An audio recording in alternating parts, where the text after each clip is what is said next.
नाज़रीन, पाकिस्तान और अफगानिस्तान के दरमियान अहम मुज़ाकरात मुकम्मल हो चुके हैं और अब एक नई हकीकत सामने आ गई है। लेकिन इसके साथ साथ पाकिस्तान पर हमले भी जारी हैं। क्या वाकई ये सब कुछ एक साथ चल सकता है? क्या पाकिस्तान ने सख्त और दो टोक मौक़िफ़ अख्तियार किया है? और क्या इस फैसले के बाद पाकिस्तान और अफगानिस्तान के ताल्लुकात नए मरहले में दाखिल होंगे? आज की इस तफसीली वीडियो में हम आपको वो तमाम हक़ाइक़ और तफसीलात जो हैं बताएंगे जो इस वक्त खित्ते की बदलती हुई सूरत हाल को समझने के लिए बहुत ज़रूरी हैं। सबसे पहले आपसे गुजारिश है, अगर आप हमारे चैनल पर न्यू हैं तो चैनल को सब्सक्राइब करें, बेल आइकन दबाएं ताकि हर अहम अपडेट जो है आपके पास बर वक्त पहुँचती रहे। नाज़रीन, बात करते हैं मुज़ाकरात के अब मुकम्मल हो चुके हैं। मुज़ाकरात मुकम्मल तौर पर हम कह सकते हैं कि अब मुकम्मल हो चुके हैं और ये मुज़ाकरात चीन में हुए, जहाँ दोनों ममालिक के वफ़द आमने सामने बैठे। चीन ने सियासत का किरदार इस सारे मामले में अदा किया। ये मुज़ाकरात एक इंतहाई हसास वक्त में हुए क्योंकि पाकिस्तान और अफगानिस्तान के दरमियान गुज़िश्ता बरसों से कह सकते हैं कि गुज़िश्ता बरसों में एतमाद की कमी रही। चीन की जानिब से इस बात की कोशिश की गई कि दोनों ममालिक जंगबंदी की तरफ आएँ, सरहदी कशीदगी कम करें और बाहमी तजारत बहाल करें, ताकि ना सिर्फ दोनों ममालिक को फ़ायदा हो बल्कि पूरे खित्ते में इक़्तिसादी सरगर्मियाँ तेज़ हो सकें। ताकि पाकिस्तान ने मुज़ाकरात के दौरान अपने मौक़िफ़ को वाज़िया और दो टोक अंदाज में रखा। पाकिस्तान ने साफ अल्फाज में कहा कि सिर्फ बयानात और यकीन दहानी काफ़ी नहीं है बल्कि अमली इक़दामात नागज़ीर हैं। पाकिस्तान ने इस बात पर भी जोर दिया कि जब तक अफगानिस्तान अपनी सरजमीन पर मौजूद इन अनासिर के खिलाफ कार्रवाइयाँ नहीं करता जो पाकिस्तान में हमलों में मुलविस रहे हैं, तब तक किसी भी किस्म की मुकम्मल नॉर्मलाइजेशन जो है वो मुमकिन नहीं है। पाकिस्तान ने खास तौर पे इन शिदत पसंद ग्रोहों के खिलाफ कार्रवाइयों का मुतालबा भी किया जो सरहद पार महफूज पनाह गाहों में फ़ायदा उठाकर पाकिस्तान के अंदर दहशतगर्द की कार्रवाइयाँ कर रहे हैं। इसके साथ साथ पाकिस्तान ने एक शफाफ और काबिल एतमाद मैकेनिज़्म बनाने पर भी जोर दिया ताकि इन अनासिर की निगरानी, गिरफ्तारी और जो है गिरफ्तारी मुकम्मल हो सके। अगर हम ज़मीनी हक़ाइक़ पर नज़र डालें तो सूरत हाल मज़ीद पेचीदा रही। मुज़ाकरात के दौरान पाकिस्तान के मुख्तलिफ इलाकों में हमलों में इजाफा देखने में नज़र आया। एक अफसोसनाक वाक़या खैबर पख्तूनख्वा के ज़िला लकी मरबत के इलाके सराय नोरक में पेश आया, जहाँ पे एक पुलिस मोबाइल को निशाना बनाया गया। सड़क के किनारे खड़ी मोटरसाइकिल में जो कुछ लोग आए, उन्होंने कुछ मवाद नस्ब किया हुआ था और जैसे ही पुलिस की गाड़ी वहाँ से गुजरी तो रिमोट कंट्रोल के जरिए धमाका किया गया।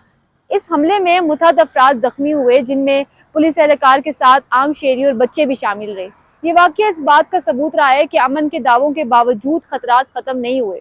इसी तरीके से बलूचिस्तान के ज़िला किलात में सिक्योरिटी फोर्सेस ने खुफिया इतलात की बुनियाद पर कामयाब कार्रवाई की, जिसमें 2 दहशतगर्द हलाक किए गए। ये कार्रवाइयाँ इस बात का सबूत हैं कि पाकिस्तान की सिक्योरिटी फोर्सेस हर वक्त जो है वो अलर्ट है और मुल्क के दिफा के लिए भरपूर इक़दामात करती रही हैं। नाज़रीन, एक और पहलू शिदत पसंद तंजीमों के दावे हैं कि एक कलअदम तंजीम ने यह भी दावा किया है कि इसने मार्च में मुल्क भर में सैकड़ों हमले किए। अगरचे सिक्योरिटी ज़राए ने इन दावों को कह सकते हैं कि अभी तक मुकम्मल करार नहीं दिया, ताकि ये हकीकत रही है कि पाकिस्तान को सिक्योरिटी खतरात का सामना रहा है और इनसे निमटने के लिए मजबूत हिकमत अमली की ज़रूरत महसूस की गई है। अब यहाँ एक सवाल ये भी पैदा होता है कि चीन, पाकिस्तान और अफगानिस्तान तीनों ममालिक का नुक्ता नज़र मुख्तलिफ क्यों रहा।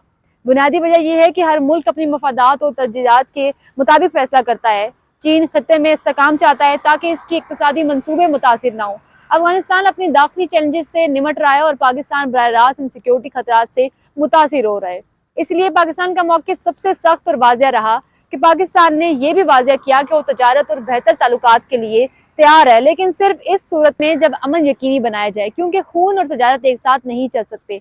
यही असूल रहा जिस पर पाकिस्तान ने मुज़ाकरात में कायम रहा। नाज़रीन, हालिया पॉलिसी में वाज़ेह तब्दीली देखने को मिली है। पाकिस्तान ने मुसल्लत पसंदी की बजाय एक मजबूत और खुद मुख्तार मौक़िफ़ इख्तियार किया और इसका मकसद सिर्फ और सिर्फ अपनी आवाम का तहफ़्फ़ुज़ और मुल्क में पायदार अमन कायम करना रहा है।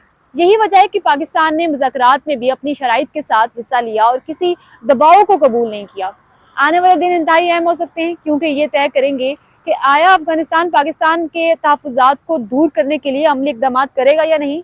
अगर ऐसा हुआ तो खित्ते में अमन इस्तेहकाम की नई राहें जो है वो खुलती हुई दिखाई देंगी, लेकिन अगर ऐसा ना हुआ तो कशीदगी बरकरार रहने के इम्कानात जो है वो भी मौजूद रहेंगे। नाज़रीन, ये भी याद रखना बहुत ज़रूरी है कि पाकिस्तान की मौक़िफ़ की सबसे बड़ी ख़ुसूसियत ये रही है कि वो हमेशा शफाफ रहा। पाकिस्तान ने वाजिया किया कि वो मुज़ाकरात और ताल्लुकात बेहतर करने के लिए तैयार रहा, लेकिन किसी भी किस्म के ड्रामे या से बयानात के बाद आगे नहीं बढ़ेगा। पाकिस्तान ने अमली इक़दाम के बगैर ताल्लुकात को नॉर्मल करने से इनकार किया। ये वो असूल रहा जिस पर पाकिस्तान ने मुज़ाकरात मुकम्मल होने के बाद भी कायम रहा। इसके अलावा पाकिस्तान ने ये भी वाज़ह किया कि इसके इक़दामात सिर्फ खुद के तहफ़्फ़ुज़ के लिए नहीं, बल्कि पूरे खित्ते के में अमन पैदा करने के लिए, कायम करने के लिए। पाकिस्तान ने यह भी साबित किया कि वो किसी भी किस्म की दहशतगर्दी और शिद्दत पसंदाना कार्रवाइयों को बर्दाश्त नहीं करेगा और खित्ते में इस्तेहकाम के लिए हर मुमकिन कदम उठाएगा। अब इस सारे मामले के बाद देखना यह है कि ये मुज़ाकरात और पाकिस्तान का सख्त मौक़िफ़ खित्ते के मुस्तक़बिल पर किस तरह असर डाल सकते हैं।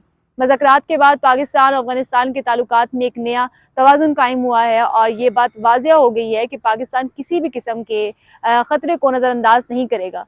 पाकिस्तान ने अपनी जो पॉलिसीज़ हैं उनमें सख्ती लाई है और वाज़िया कर दिया है कि अमन और तजारत सिर्फ अमली इक़दामात की बुनियाद पर ही मुमकिन है। आखिर में नाज़रीन, आपसे गुजारिश है कि अगर आप चाहते हैं कि ऐसे ही अच्छी और पर वक्त मामलात जो हैं वो आप तक पहुँचती रहें, तो हमारे चैनल को सब्सक्राइब करें, वीडियो को लाइक करें, अपनी राय कमेंट सेक्शन में ज़रूर दें ताकि हम कंटेंट को मज़ीद बेहतर कर सकें। अपने दोस्तों के साथ कंटेंट को शेयर भी करें ताकि ज़्यादा से ज़्यादा लोगों तक ये हक़ाइक़ जो हैं उनके सामने आ सकें। मिलते हैं किसी अगली वीडियो में, तब तक दे मुझे इजाज़त। अल्लाह हाफ़िज़।